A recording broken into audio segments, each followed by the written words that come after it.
তিনবারের প্রধানমন্ত্রী গণতান্ত্রিক সংগ্রামের অবিস্মরণীয় নেত্রী স্বাধীনতার সর্বপ্রথম রূপকায় আকর্ষণীয় নেত্রী বেগম খালেদা জিয়াকে শ্রদ্ধা জানিয়ে তার প্রতি আমাদের ভালোবাসার প্রকাশ জানিয়ে মা আল্লাহর দরবারে আমরা তার বাচ্চাদের আজকে সবাই সারিবদ্ধভাবে দাঁড়িয়ে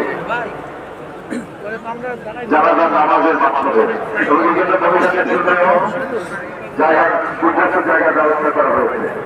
এর পূর্ব থেকে এখনো প্রচুর মানুষের সমাগম হচ্ছে, প্রচুর মানুষ ঢুকছে। আপনারা জায়গা করে দিয়েছেন, খুবই ভালো হয়েছে এবং আপনারা একটু দ্রুততার সাথে যাতে তারা যেতে পারে সেই ব্যবস্থা তৈরি করবেন।